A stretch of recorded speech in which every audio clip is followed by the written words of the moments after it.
Bonjour à tous, je suis Sophie Carneiro-Esteves de Creatis et de l'Institut Pascal et je vous présente aujourd'hui mon travail concernant l'apprentissage d'un terme de régularisation reconnecteur pour la segmentation de vaisseaux sanguins par approche variationnelle. Donc déjà, pourquoi les vaisseaux sanguins? Alors il faut savoir que les maladies cardiovasculaires sont la première cause de mortalité dans le monde. Alors afin d'aider les docteurs à mieux les comprendre et les traiter, de nombreuses applications sont disponibles, sont proposées, telles que la modélisation 3D ou encore la simulation de flux sanguin. Pour ce faire, on a besoin d'une image qui ressemble à celle-ci, qui est donc une image binaire du réseau vasculaire. Mais cette image n'est pas triviale à obtenir et on l'obtient souvent à partir de scans, tels que ce scan qui est le scan d'un foie. Donc c'est quand même un problème difficile à faire, et donc c'est ma mission. Et donc c'est difficile, pourquoi? Donc déjà, les vaisseaux sanguins sont des structures fines, tortueuses, parcimonieuses et faiblement contrastées dans certaines zones, ce qui rend la segmentation sensible au bruit. Donc il y a eu de nombreuses méthodes développées ces 30 dernières années, mais cela reste un problème ouvert. Parmi ces méthodes, voici une liste non exhaustive.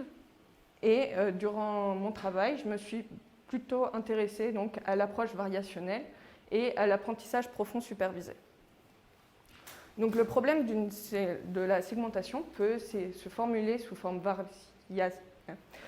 variationnelle en définissant deux termes. Un terme d'attache aux données D et un terme de régularisation R. Le terme, en minimisant cette énergie, on ne peut obtenir une segmentation. Donc le terme d'attache aux données D permet de sélectionner l'application souhaitée sur l'image qu'on souhaite. Donc dans le cas d'une segmentation, on va définir ce terme avec cette définition explicite. On peut facilement l'interchanger avec d'autres termes pour faire d'autres applications, telles qu'un débruitage avec ce terme-ci.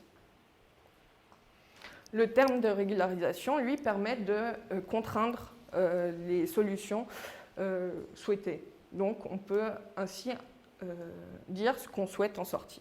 Par exemple, si on veut une image non bruitée, on va utiliser la variation totale qui permet de signifier qu'on veut une image constante par morceau. Donc, je vais vous parler un peu d'apprentissage profond, mais la plupart de vous la connaissent. Donc, cela consiste donc à la combinaison de plusieurs couches de neurones qui permet donc de modéliser une fonction G qui est définie implicitement. Pour appliquer une segmentation, on peut utiliser donc un réseau, un IONET, en donnant en image initiale l'image souhaitée, donc là, ici, une rétinophotographie. Un fond de l'œil, et en sortie, la segmentation U souhaitée. Donc ces deux méthodes sont très complémentaires. En effet, l'approche variationnelle est facilement généralisable à plusieurs applications, mais est aussi facilement interprétable scientifiquement, puisque les deux termes sont définis explicitement. Cependant, cette définition explicite ne permet pas d'avoir une liberté dans la définition de la fonction, ce que l'apprentissage profond fournit, puisqu'on a une définition implicite, ce qui nous fournit une puissance de représentation importante, malgré l'utilisation donc de larges bases de données. Donc, une méthode a été présentée récemment, et donc c'est l'approche découplée, qui consiste en la fusion donc, de l'approche variationnelle et de l'apprentissage profond supervisé. Donc si on repart de l'approche variationnelle, on a une énergie à minimiser avec deux termes, un terme qui permet de sélectionner l'application et un terme qui permet de régulariser la solution. Si on apprend ce terme de régularisation, on peut imposer des contraintes plus importantes sur nos images solutions souhaitées, mais ce terme doit être appris au préalable avant de l'injecter donc, dans le schéma d'optimisation variationnelle. Donc, cette méthode présente beaucoup d'avantages. Déjà, on a la capacité d'apprendre un terme plus complexe pour mieux représenter nos images souhaitées et les différentes caractéristiques. Et de plus, si on apprend ce terme de régularisation sur un dataset, par exemple d'images IRM, on peut ensuite l'utiliser sur une image de CT, si on a réussi à apprendre seulement la propriété indépendamment de la modalité. De plus, cela nous permet d'avoir moins besoin d'annotation, puisqu'on peut l'apprendre sur la modalité qui contient les annotations et l'utiliser sur la modalité qui n'en a pas. Et c'est souvent un problème récurrent, le manque d'annotation en imagerie médicale. Donc, dans ce travail, j'ai proposé une méthode qui est donc d'apprendre un terme de régularisation pour caractériser une propriété donc, de nos vaisseaux sanguins, pour pouvoir ensuite l'injecter dans le schéma d'optimisation. Donc on est parti de l'observation suivante, c'est que souvent, lorsqu'on applique une segmentation de vaisseaux sanguins, aux vaisseaux sanguins, on perd la connectivité des vaisseaux. Et cette connectivité est une propriété importante pour certaines applications telles que la modélisation 3D ou la simulation de flux sanguins. Les fragments seront inutiles pour ces applications. Donc l'idée ici est d'apprendre un terme reconnecteur. Donc déjà, il faut apprendre ce terme. Donc pour pouvoir l'apprendre, il faut un dataset adéquat. Donc nous avons décidé de travailler sur des segmentations manuelles, puisque ces segmentations sont beaucoup plus faciles à déconnecter que des images à nuances de gris. On a juste à passer les pixels à 0 lorsqu'on veut des déconnexions. De plus, travailler sur des images binaires rend le terme appris indépendant à la modalité étudiée. Pour créer des déconnexions réalistes, nous nous sommes basés sur l'observation suivante. Plus le vaisseau est fin, plus la déconnexion est grande. Et de plus, nous avons créé des déconnexions de forme aléatoire. Une fois que ce terme est appris, on peut l'injecter dans le schéma variationnel. Donc, pour appliquer l'approche découplée, on va choisir nos différents termes d'attache aux données et de régularisation. Donc, le terme d'attache aux données, on choisit celui pour la segmentation, qui est le terme de Chan et al. Mais on veut une segmentation qui est non bruitée et reconnectée. Donc, nous allons prendre deux termes de régularisation, le terme de la variation totale et notre terme de reconnecteur appris. Afin de pouvoir utiliser ces deux termes, nous allons reformuler le problème pour avoir trois termes d'énergie qui peut être résolu à l'aide de la méthode primale duale. Donc, petit aparté sur la méthode primale duale. Donc, lorsqu'on a nos trois termes, on doit d'abord poser à quoi ça correspond. Donc là, on va parler seulement pour un problème pour une segmentation seulement avec le terme de variation totale. Donc on a posé H, notre terme d'attache aux données de Chan et al. G, L de U, l'ensemble, ça va être la variation totale. Et K, ça va être une fonction indicatrice. Pour minimiser cette énergie, on ne peut pas utiliser le simple algorithme de pas de descente de gradient, puisque la variation totale n'est pas dérivable en zéro. Donc nous allons donc utiliser l'algorithme de méthode primale duale pour alterner entre deux espaces, l'espace primal et l'espace dual, en appliquant des pas de descente de gradient explicites pour le terme d'attache aux données et implicites avec les opérateurs proximaux pour remplacer le pas de descente de gradient pour les termes qui ne sont pas dérivables, comme la variation totale. Donc si on repart de ce schéma itératif, on peut remplacer à partir d'une certaine itération la fonction indicatrice, nos termes de reconnexion. Alors, pourquoi pas depuis le début? Pourquoi on n'injecte pas nos termes depuis le début? Nos images, au début du schéma itératif, ne sont pas binarisées. Je ne sais pas si ça se voit beaucoup, mais elles ne sont pas binaires. Et donc, appliquer notre réseau de neurones sur ces images risque de provoquer des problèmes d'artefacts. Donc, nous attendons que les images soient assez binarisées pour injecter notre réseau. Et donc, cette itération a été fixée de manière empirique. Je vais maintenant vous présenter les différents résultats. Donc, pour nous évaluer, nous avons décidé de nous comparer à deux méthodes. Donc, une méthode classique, qui est notre méthode baseline, qui est donc le modèle de Chan et al., qui est donc une approche variationnelle avec la variation totale classique. Donc, on souhaite faire mieux qu'eux. Et une méthode qui tente déjà à reconnecter les vaisseaux avec un terme de régularisation qui dépend de la direction des structures. Donc, pour nous évaluer, nous avons testé donc, les trois méthodes sur 20 images de fond de rétine qui ressemblent à ceci, de la base de dataset Drive. Et nous avons entraîné au préalable nos termes de régularisation sur un dataset semblable qui se nomme STAR. Donc voici les résultats sur une des images du dataset Drive, donc zoomons. Donc on peut voir que nous obtenons des vaisseaux plus lisses et plus reconnectés que les deux autres approches, mais nous perdons certains morceaux de vaisseaux par rapport à la méthode qui tend déjà à reconnecter, puisque certains fragments sont plus présents, comme ici. Donc si on regarde d'une manière quantitative ces résultats, nous l'avons évalué grâce à la sensibilité, la spécificité et la précision, en moyennant donc sur les 20 images de Drive. Et donc nous pouvons voir que nous obtenons une meilleure précision, un meilleur taux de une meilleure spécificité, puisque nous tendons à mieux débruiter et à nettoyer les fragments de vaisseaux. Cependant, nous détectons moins de vaisseaux que la méthode avec la variation totale directionnelle, puisque nous avons moins de composantes connexes.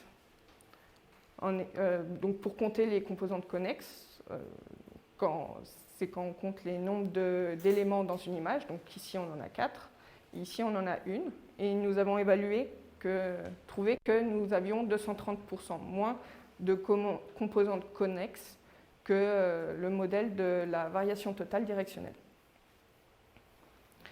Nous avons aussi mis à titre indicatif donc, une méthode basée sur l'apprentissage profond pur pour appliquer une segmentation.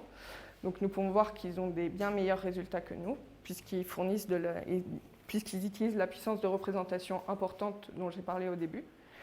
Mais ce type de réseau peut moins s'adapter à la variété d'images à traiter. Et nous avons donc testé donc un UNet entraîné à segmenter des images et notre méthode sur, donc ceci est un arbre, et ça c'est un vaisseau de foie injecté. Et donc nous tendons à mieux segmenter les images qu'un UNet qui a été entraîné donc, sur une base d'images de fond de rétine. Donc pour la suite des travaux, on souhaite adapter notre méthode à des données 3D, aussi améliorer l'apprentissage du terme de régularisation, parce que pour l'instant, nous ne sommes pas sûrs que l'injecter dans l'algorithme nous permette d'avoir un algorithme qui converge comme c'est le cas habituellement, avec une approche variationnelle pure, et encore améliorer donc, notre terme de régularisation pour améliorer les performances de reconnexion des vaisseaux. Donc je vous remercie pour votre attention. Et si vous avez des questions.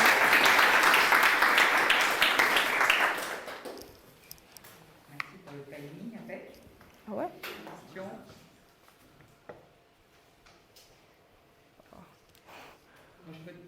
Moi, je peux t'en poser une première. C'est quand tu nous as montré les deux termes, tu as le schéma là où tu as le terme de variation totale à côté, voilà, à côté du terme de régularisation appris.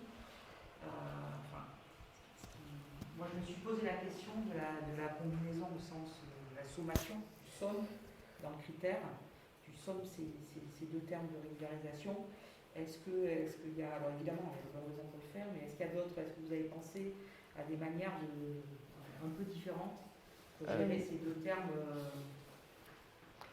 alors, de façon différente, quoi.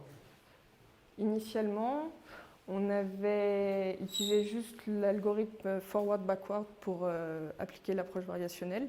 Et on appliquait le terme de régularisation, notre terme appris au-dessus du prox de la TV. Mais ce n'était pas rigoureux mathématiquement. Ouais. Donc on a préféré switcher à cette méthode. D'accord. Et du coup, ne serait-ce que pour appliquer la méthode de résolution que tu proposes, ça paraît impératif, quoi, de travailler sur la sommation. Ouais, qu'il n'y a pas tel degré de liberté pour et pas faire des choses moins linéaires, quoi. Je sais pas. Tu sais pas. Pour l'instant, je sais pas. Mais moi,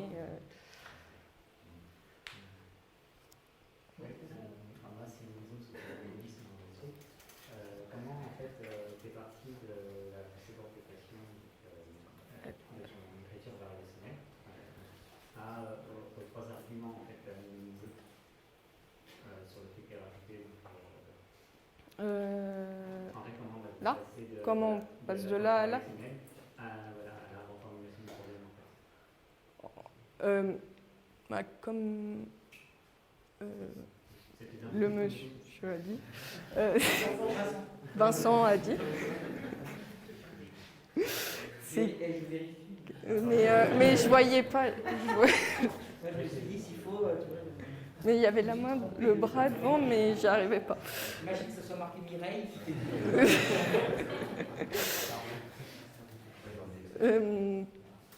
Donc c'est la sommation donc, de la variation totale et du terme appris, donc à reconnecteur.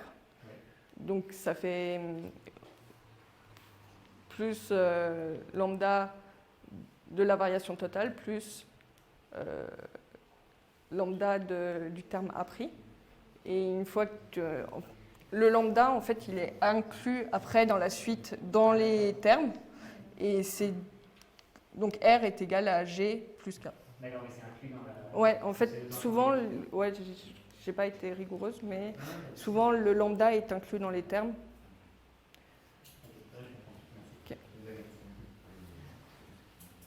Ouais. Dans ta base de problème que tu as utilisée pour les tests, est-ce que les déconnexions c'était naturel ou c'était vous qui les avez générées par... Je les avais générées donc, avec un algorithme qui donne ce genre d'image. Enfin là c'était un zoom, mais du coup j'avais créé une probabilité qui plus le vaisseau était fin, plus j'avais de chance de la déconnecter. Et j'avais aussi appliqué, j'avais fait un masque de déconnexion, donc une sorte de disque, et j'avais enlevé certains pixels en fonction d'une autre probabilité, je me souviens plus quelle. Donc la vérité terrain, c'est toujours l'image initiale avant ouais, c'est ça. En fait, je suis partie des segmentations manuelles fournies pour un apprentissage profond. Et je les ai déconnectées. En fait, j'utilise qu'une seule image à chaque fois. Moi, la dernière question que j'avais, c'est que vraiment, il y a sur la construction du terme, tu es parti du binaire et tu es resté en binaire. Non, au début. Au début de mon travail ouais, ou... Enfin, non, là, sur la chaîne, il me semble que tu... ouais, je suis toujours en binaire. Du coup, ça, on pourrait imaginer rester en niveau gris. En fait, finalement, reconstruire la connectivité, mais j'avais niveau de gris, quoi. Ouais, j'avais essayé d'apprendre en niveau de gris. Ouais. Et le problème, c'est qu'après, là, au fur et à mesure du schéma itératif, on passe rapidement, plus ou moins rapidement au binaire. Ouais. Et le terme reconnecteur tendait à rester dans l'univers avec moins de nuances. Et donc, on n'obtenait plus une segmentation à la fin. Enfin, je l'avais testé avec un terme débruiteur. D'accord. Et c'est sûrement le problème que j'ai rencontré. Okay. Merci. Ouais.